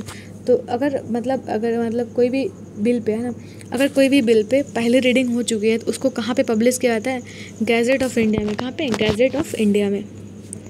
फिर फाइनेंशियल बिल्स, ठीक है। In which house of the parliament can the legislative bills can be introduce. तो कौन से हाउस में लेजिस्लेटिव बिल्स को इंट्रोड्यूस किया जा सकता है, तो किसी भी हाउस में, चाहे वो राज्यसभा हो लोकसभा हो, दोनों में हम लेजिस्लेटिव बिल को इंट्रोड्यूस किया जा सकता है। Who has the right to issue money from the consolidated fund of India. तो अगर कंसोलिडेटेड फंड ऑफ इंडिया से मनी को निकालना है, मनी को इशू करना है, ठीक है, तो वो कौन करेंगे, वो करेंगे पार्लियामेंट, है ना, वो करेगा कौन, पार्लियामेंट, राज्यसभा या लोकसभा, ठीक है, दोनों। A money bill passed by Lok Sabha is deemed to have been passed by Rajya Sabha also when no action is taken by the Rajya Sabha with in. अगर कोई भी बिल जो कि मनी बिल से रिलेटेड है, ठीक है, मनी से रिलेटेड है, तो वो पहले तो लोकसभा में पास होगी, फिर जाएगी राज्यसभा में, ठीक है। तो अगर राज्यसभा 14 डेज तक अगर रिस्पॉन्स नहीं भी देता है तो भी क्या लोकसभा इसको मान लेगी कि ठीक है उन्होंने पास कर दिया, तो ये 14 डेज होता है, ठीक है, ये टाइम पीरियड। तो आगे बढ़ते हैं। Where is the money bill tabled under the constitution of India. तो कॉन्स्टिट्यूशन ऑफ इंडिया के में मनी बिल को कहाँ पे मतलब आएगा, ये कहाँ कॉन्स्टिट्यूशन में कहाँ पे लिखा गया है कि मनी बिल आएगा, ये लिखा हुआ है लोकसभा में। ऐसा लिखा हुआ है कि मनी बिल जो इंट्रोड्यूस होगा वो कहाँ पे आएगा, लोकसभा में। Which bill has provision for the custody of consolidated fund of India and contingency fund of India. तो कौन से बिल में होता है कि हम पैसा का यूज़ कर सकते हैं जो कि कंसोलिडेटेड फंड ऑफ इंडिया में और कंटीजेंसी फंड ऑफ इंडिया दोनों में से है, ठीक है, उसको हम क्या बोलते हैं, मनी बिल, जिसमें उस पैसे का जिक्र होता है। A bill be considered as which bill when it contains only the provision related to imposition, abolition, remission, alteration और रेगुलेशन ऑफ एनी टैक्स। कोई ऐसा बिल, ठीक है, जिसमें कि क्या है ना कि कोई अगर टैक्स को इम्पोज करना है, कोई टैक्स को लगाना है, टैक्स को एबोलिश करना है, टैक्स में रिमिशन देना है, तो ये कौन सा बिल होगा, ये इसको कहा जाएगा मनी बिल, क्योंकि इसमें पैसा से रिलेटेड तो बात है, टैक्स का मतलब ही क्या हुआ, पैसा। Which subject is not included in the provision of money bill. तो मनी बिल में कौन सा चीज़ नहीं इंक्लूड किया गया है, तो provisions for imposition of fines और पेनाल्टीज़। अगर फाइन्स किसी भी बिल में जो कि फ़ाइन या फिर कोई पेनाल्टी लगाने की बात की गई तो वो मनी बिल नहीं होगा, उसको मनी बिल कंसिडर नहीं किया जाएगा। Under which article the financial bills 1 are defined. तो फाइनेंशियल बिल्स को कहाँ पे डिफाइन किया गया है, तो आर्टिकल 117 क्लॉज 1 में इसको डिफाइन किया गया है। What is the content of financial bill 1 under article 117 clause 1।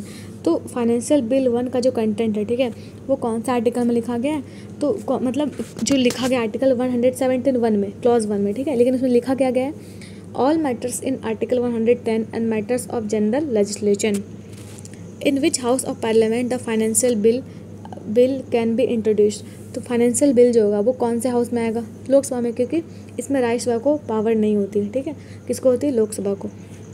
Bye whose recommendation the financial bill can be introduced in Lok Sabha. तो लोकसभा में जो फाइनेंशियल बिल 1 है, ठीक है, इसको किसके रिकमेंडेशन पे लाया जा सकता है, तो ये प्रेसिडेंट के रिकमेंडेशन से ही लाया जा सकता है, ठीक है।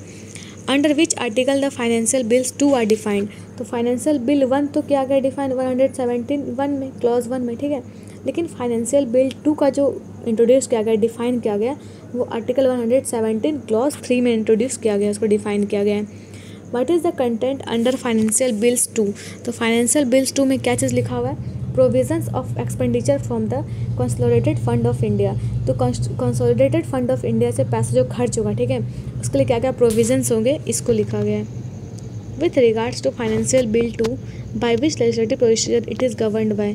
तो फाइनेंशियल बिल्स में जो भी है ना प्रोसीजर्स हैं, उस प्रोसीजर को कौन गवर्न करता है, तो as a ordinary bill procedure की तरह उसको गवर्न किया जाता है। With regards to financial bill 1 and financial bill 2 what is the provision in case of disagreement in 2 houses. तो अगर फाइनेंशियल बिल में कोई भी डिसएग्रीमेंट होता है, ठीक है, 2 के केस में, तो उस टाइम में क्या होगा, मतलब अगर मान लिए राज्यसभा और लोकसभा के बीच में क्या होगा, कॉन्फ्लिक्ट हो गया, ठीक है, तो उस केस में कौन लाएंगे, president can summon a joint sitting. President क्या कर सकते हैं, एक ज्वाइंट सेटिंग बुला सकते हैं अगर दोनों में क्या हो रहा है, डिसएग्रीमेंट हो रहा है। तो who decides whether the particular bill is money bill और नॉट। तो ये तो बहुत बता चुके हैं कि कोई भी बिल मनी बिल होगा या नहीं, ये डिसाइड कौन करेंगे, ये करेंगे speaker of the Lok Sabha. Which expenditure is not charge on consolidated fund of India. तो कौन से एक्सपेंडिचर को कंसोलिडेटेड फंड ऑफ इंडिया से नहीं दिया जाता है, वह salary and allowances of prime minister of India. तो प्राइम मिनिस्टर ऑफ इंडिया को जो भी सैलरी या जो भी अलाउंसेस मिलेंगे वो कंसोलिडेटेड फंड ऑफ इंडिया से नहीं मिलेगा। What is the largest item under the non planned expenditure of central government. तो सेंट्रल गवर्नमेंट का जो भी मतलब सबसे ज़्यादा जो रेवेन्यू आता है, ठीक है, सबसे ज़्यादा रेवेन्यू जाता कहाँ है, खर्च कहाँ होता है, वो होता है इंटरेस्ट पेमेंट में। पैसा सबसे ज़्यादा कहाँ से आता है, वो भी ब्याज से ही आता है, इंटरेस्ट से ही आता है, ठीक है। All revenues received by central government by the ways of taxes and other receipt for the conduct of government business are credited to. तो जो भी पैसा गवर्नमेंट के पास आता है टैक्स के थ्रू, ठीक है, तो या फिर और कोई भी अदर मीन्स से, तो वो कहाँ पे रखा जाता है, उसको कंसोलिडेटेड फंड ऑफ इंडिया में, है ना। Who can not refuse to sign the financial bills. तो फाइनेंशियल बिल्स को साइन करने से कौन रिफ्यूज़ नहीं कर सकते हैं, तो प्रेसिडेंट कोई भी फाइनेंशियल बिल को साइन करने से रिफ्यूज़ नहीं कर सकते, वो मना नहीं कर सकते हैं। Under which article has the money bill being defined by the constitution. तो हमारे कॉन्स्टिट्यूशन में ना कोई भी वर्ड मतलब कोई भी वर्ड बजट टाइप का कोई वर्ड नहीं लिखा गया, ठीक है। इसमें क्या लिखा गया, एनुअल फाइनेंशियल स्टेटमेंट। और मनी बिल के बारे में किस में लिखा गया, आर्टिकल 110 में। और एनुअल फाइनेंशियल स्टेटमेंट इसको कहाँ पे लिखा गया, आर्टिकल 112 में, ठीक है। तो आगे बढ़ते हैं। फिर हमारा नेक्स्ट टॉपिक है बजट इन द पार्लियामेंट, ठीक है। Which department is responsible for preparation and representation of union budget in the parliament. तो पार्लियामेंट के लिए जो भी बजट आता है, ठीक है, तो उसको जो रिप्रेजेंट करना है ना, उसको बनाना, उसको प्रिपेयर करने का काम किसका होता है, डिपार्टमेंट ऑफ इकोनॉमिक अफेयर्स का, है ना, department of economic affair. In which year was the general budget and the railway budget merged. तो पहले क्या होता था ना कि जनरल बजट अलग आता था और रेलवे का बजट अलग आता था, लेकिन उस दोनों को मर्ज कब किया गया, 2018 में, ठीक है। 2018 में दोनों को क्या कर दिया गया, मर्ज किया गया। Under which article of the Indian constitution the provision of presentation of budget is given. तो कौन से आर्टिकल में लिखा गया है कि बजट, एक बजट वर्ड तो नहीं लिखा गया है, बस financial annual financial statement word लिखा गया है। ये कौन से आर्टिकल में, ये आर्टिकल 112 में, ठीक है। Who has to design if the budget is disclosed before introducing in the Lok Sabha. तो अगर लोकसभा है ना, लोकसभा में अगर जो बजट इंट्रोड्यूस नहीं होता है, ठीक है, तो किसको रिज़ाइन कर दिया जाएगा, रिज़ाइन करना पड़ेगा, वो फाइनेंस मिनिस्टर, ठीक है। तो इनको बजट डिस्क्लोज करना ही है, ठीक है। Under which taxes the total amount payable by an individual is limited by the constitution. तो कौन से टैक्स के अंदर है जो भी अमाउंट पे किया जाता है वो उसको फिक्स कर दिया गया, ठीक है। वो tax on profession, trade and callings. When is survey presented in parliament every year. तो पार्लियामेंट में जो इकोनॉमिक सर्वे होता है, ठीक है, जो हम मतलब मान लीजिए कि पहले साल जो गवर्नमेंट का जो भी मतलब टारगेट सेट किया गया था वो कितना अचीव हो पाया पिछले साल का, वो किसमें, वो इकोनॉमिक सर्वे में प्रेजेंट किया जाता है। और ये कब, ये before the presentation of budget for the upcoming year. तो जो ईयर अपकमिंग ईयर है ना, उसके एक दिन बजट जो उसके लिए आएगा उसके एक दिन पहले क्या होता है, इकोनॉमिक सर्वे को प्रेजेंट किया जाता है। Appropriating funds pending passing of the budget is known as. तो अप्रोप्रिएटिंग फंड जो कि मतलब पास नहीं हुआ है ना, जो पेंडिंग चल रहा है बजट के लिए, उसको हम लोग उसको क्या बोलते हैं, वोट ऑन अकाउंट। क्या बोलते हैं, vote on account. When the regular budget is not expected to be passed in time it is known as. तो अगर रेगुलर बजट मतलब जो भी एक्सपेक्टेड डेट होता है उस टाइम में अगर पास नहीं होता है उसको हम लोग क्या बोलते हैं, वोट ऑन अकाउंट। क्या बोलते हैं, vote on account. Which article of the Indian Constitution empowers the Parliament to legislate on a subject of state list। तो कौन से आर्टिकल में लिखा गया है कि जो पार्लियामेंट है, ठीक है, वो स्टेट मैटर्स में भी, स्टेट लिस्ट के जो मैटर्स हैं, ठीक है, उसको भी, उसके ऊपर भी कोई भी डिसीजन ले सकती है। ये आर्टिकल 249 में दिया गया है। Under which article the parliament can amend any part of the constitution. तो पार्लियामेंट जो है ना, कोई भी पार्ट को कॉन्स्टिट्यूशन में कोई भी पार्ट, क्योंकि उनको भी लगा ना कि आगे क्या होगा, लोगों की नीड्स चेंज होगी तो क्या होगा, रूल्स तो अमेंड होना ही है, ठीक है। तो ये अमेंडमेंट का जो अधिकार है वो दिया गया है किसमें, ये दिया गया आर्टिकल 368 में पार्लियामेंट को ना। ये राज्यसभा भी कर सकती है, लोकसभा भी कर सकती है, ठीक है। विच house can not vote on demand of grants. तो कौन सा हाउस जो है डिमांड ऑन ग्रांट पे वोट नहीं कर सकता है, वो है राज्यसभा, ठीक है। Which kind of bill Rajya Sabha can not reject. तो राज्यसभा जो है वो कौन से बिल को वो रिजेक्ट नहीं कर सकता है, वो मनी बिल, है ना। अगर ये चुप रह सकता है, अगर चुप रहा तो भी 14 दिन के बाद क्या होगा, वो अपने आप पास मान लिया जाएगा, ठीक है। तो वो है money bill. Who can legislate on the subjects which are not included in any of the list of subjects given in the constitution। तो अगर कोई भी जो सब्जेक्ट है जो कि स्टेट लिस्ट, कंकरेंट लिस्ट या यूनियन लिस्ट में नहीं दिया गया है, तो वैसा अगर कोई दूसरा मैटर आ जाता है तो उस पर कौन बनाएगा, जैसे कि कोरोना आएगा, ठीक है, पहले इससे किसी को पता नहीं था कि कोरोना आने वाला है, तो उस पर जो भी रूल्स, जो भी प्रोटोकॉल्स बनाया वो किसने बनाया, पार्लियामेंट ने, ठीक है। Under which articles of the Indian Constitution the Parliament can make laws on state list subject for giving effect to international agreement। तो अगर कोई भी स्टेट लिस्ट का कोई मैटर है, ठीक है, जो कि इंटरनेशनली काफ़ी इंपॉर्टेंट है, एक इंटरनेशनल इंपॉर्टेंस का अगर वो मैटर है, तो वो कौन से, उसमें पार्लियामेंट जो है वो डिसीजन को ले सकती है। ये कौन सा आर्टिकल में लिखा गया, आर्टिकल 253 में। Estimates of expenditure are submitted to the parliament of India in the form of. तो जो भी कितना एक्सपेंडिचर होना है अपकमिंग ईयर में, इसका जो एस्टिमेट होता है ना, ये किसके पास सबमिट करना होता है, और या इसको पार्लियामेंट में, इसको बोलते हैं क्या है, डिमांड फॉर ग्रांट्स। क्या बोलते हैं, demand for grants. What issue when a need has arisen during the current financial year for additional expenditure upon some new service not contemplated in the budget for that year। तो अगर कोई चीज़ है ना, कोई ऐसा इशू आ जाता है बीच में उसी फाइनेंशियल ईयर में जो कि बजट प्रेजेंट करने टाइम में नहीं था, ठीक है, तो उस इशू को या फिर उस ग्रांट को जो भी इसमें पैसा चाहिए होगा, जो एक्स्ट्रा एक्सपेंडिचर होगा वो कहाँ पे आएगा, उसको किसको क्या बोलेंगे, एडिशनल ग्रांट। क्या बोलेंगे, एडिशनल ग्रांट, ठीक है। तो आगे बढ़ते हैं। What is the composition of the national development council. तो नेशनल डेवलपमेंट काउंसिल जो होता है NDC, ठीक है, उसका कंपोजिशन क्या क्या होता है, उसमें कौन कौन से लोग होते हैं। तो पहले तो होंगे फाइनेंस मिनिस्टर, ठीक है, यूनियन फाइनेंस मिनिस्टर और chief minister of all states, ठीक है, chief minister of all state और finance minister. Which article of the Indian constitution provides for consolidated fund of India. तो कौन से आर्टिकल में कंसोलिडेटेड फंड ऑफ इंडिया के बारे में लिखा गया है। कंसोलिडेटेड फंड ऑफ इंडिया के बारे में लिखा गया आर्टिकल 266 में। Under which fund all receipts are credited and all payments are debited. तो कौन से फंड के अंदर क्या होगा, जितना भी पैसा आया वो जाएगा, ठीक है, और जितना भी पैसा बाहर निकलेगा वो वहीं से निकलेगा। ये कंसोलिडेटेड फंड ऑफ इंडिया में पैसा जो भी आया वो भी यहीं आएगा, जो जाएगा वो भी यहीं से जाएगा। Which fund is use to meet unforeseen expenditure due to emergency. अगर कोई ऐसा इमरजेंसी आ जाता है, ठीक है, जिसमें कि क्या है कि हमको पैसा चाहिए, मान लीजिए कोई वॉर हो जाता है, ठीक है, तो उस टाइम हमको क्या पैसा तो चाहिए, हम तो कंसोलिडेटेड फंड में पैसा निकालने के लिए तो लॉ बनाना पड़ेगा, पार्लियामेंट में पूरा लॉ बनाना पड़ेगा, ठीक है, तो इसलिए क्या होता है ना, कुछ पैसे को बचा के रखा जाता है, कहाँ पे, कंटीजेंसी फंड में, तो वहीं से एक्सपेंडिचर किया जाता है, कब, जब इमरजेंसी का टाइम आता है। Which act was passed to introduce the consolidated fund of India. तो कंसोलिडेटेड फंड ऑफ इंडिया जो फंड आया था ना, इसको कौन से एक्ट्स के इंट्रोड्यूस किया गया था। तो contingency fund of India act 1950 में, ठीक। All other public money received by और on the behalf of the government of India are credited to which fund. तो जो भी मनी है ना, जो भी पब्लिक मनी अगर गवर्नमेंट ऑफ इंडिया को आती है, ठीक है, तो वो कौन से फंड में जाएगा, जाएगा तो कंसोलिडेटेड फंड ऑफ इंडिया में, लेकिन किसके तहत जाएगा, वो पब्लिक अकाउंट ऑफ इंडिया के अंतर्गत जाएगा। कहाँ पे वो जाएगा, वो कंसोलिडेटेड फंड ऑफ इंडिया। फिर हमारा नेक्स्ट टॉपिक है पार्लियामेंट्री कमिटीज़, ठीक है। विच committee was created in 1964 on the recommendation of the Krishna Menon committee. तो कौन से कमेटी को क्रिएट किया गया था 1964 में, on the recommendation of Krishna Menon committee. तो committee on public undertakings. Which is the largest committee of the parliament. तो पार्लियामेंट का जो लार्जेस्ट कमेटी, वहाँ पर डिफरेंट कमिटीज़ बनी होती है, तो उसमें जो लार्जेस्ट कमेटी वो कौन सा होता है, the committee on the estimate committee. Estimate Committee, Public Accounts Committee and Joint Committee on Public Undertakings are the committees related to। तो जो भी Estimate Committee है ना, Public Accounts Committee या फिर Joint Committee, ये सारे जो कमिटीज़ हैं वो कौन से मिनिस्ट्री के अंदर आते हैं, ये आते हैं फाइनेंस मिनिस्ट्री के अंदर, मीन्स फाइनेंस इन इंडिया के अंदर। The tenure of members of estimate committee is of. तो जो भी एस्टिमेट कमेटी के मेंबर होते हैं उनका टेन्योर कितने टाइम का होता है, 1 ईयर का, ठीक है, 1 ईयर का।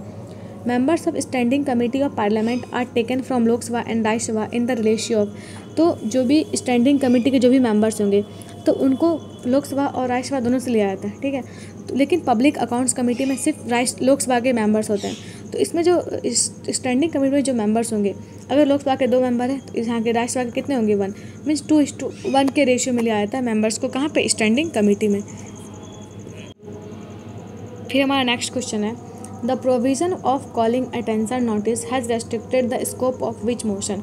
तो अगर अटेंशन नोटिस लाने का जो प्रोविज़न है, ठीक है, इससे क्या हुआ, कौन से मोशन का स्कोप कम हो गया, वह एडजॉर्नमेंट मोशन का जो स्कोप है वो कम हो गया। Through which procedures to the parliament of India exercise control over the functions of council of minister. तो कौन से प्रोसीजर के तहत है ना, काउंसिल ऑफ मिनिस्टर के जो भी फंक्शंस है उसको ऑब्जर्व करते हैं, वो एक्सरसाइज करते हैं ना, वो करती है एडजॉर्नमेंट मोशन के थ्रू, क्वेश्चन आवर के थ्रू, सप्लीमेंट्री क्वेश्चंस के थ्रू। मीन्स जितने भी मिनिस्टर्स हैं, ठीक है, अगर मान लीजिए कोई फाइनेंस मिनिस्टर है तो अगर उनसे क्वेश्चन ही नहीं पूछा जाएगा तो फिर मतलब तो बजट ही ठीक से नहीं आएगा, ठीक है, या फिर जो भी फाइनेंस से रिलेटेड जो भी काम है वो अच्छे से नहीं होगा। तो इसके लिए क्या कहता है ना, एडजॉर्नमेंट मोशन लाया जाता है, क्वेश्चन आवर लाया जाता है, सप्लीमेंट्री क्वेश्चन भी पूछे जाते हैं उनसे। In which year the golden jubilee of Indian parliament was celebrated. तो इंडियन पार्लियामेंट का गोल्डन जुबली कब सेलिब्रेट किया गया था, ये किया गया था 13 मई 2002 में। क्यों गोल्डन जुबली कब सेलिब्रेट किया था, 50 ईयर्स के अंतराल पे। और पहला पार्लियामेंट का जो पहला मीटिंग हुआ था वो कब हुआ था, 1952 में। अब 50 कितना हुआ, ये 2002 होगा ना, इस वजह से क्या हुआ था, इस टाइम में गोल्डन जुबली सेलिब्रेट किया गया था। वो appoints the chairman of committee on public accounts. तो पब्लिक अकाउंट्स कमेटी के जो चेयरमैन है उसको कौन अपॉइंट करते हैं, उसको अपॉइंट करते हैं स्पीकर ऑफ द लोकसभा, है ना, लोकसभा के स्पीकर उसको अपॉइंट करते हैं। इसमें मेंबर्स सारे को इसमें मेंबर्स होते हैं वो वो क्या कहाँ के होते हैं, लोकसभा के। In which committee there is no representation of Rajya Sabha, तो कौन से कमेटी में क्या होता है कि राज्यसभा के कोई भी मेंबर नहीं होते, वो तो एस्टिमेट कमेटी में राज्यसभा के कोई भी मेंबर नहीं होते, सारे मेंबर्स कहाँ से होते हैं, लोकसभा के। To examine financial account of the government and report of CAG is the main function of which committee, तो मतलब क्या है कि अगर गवर्नमेंट जो भी खर्च कर रही है, ठीक है, वो सच में खर्च कर रही है कि नहीं, उस चीज़ को ऑडिट कौन करेंगे, कंट्रोलर एंड अकाउंट जनरल, ठीक है, कंट्रोलर अकाउंट जनरल ये करेंगे, ऑडिट करेंगे इसका, ठीक है। तो ये कौन से कमेटी के अंदर आता है, ये अकाउंट्स कमेटी ऑफ पार्लियामेंट के अंदर आता है।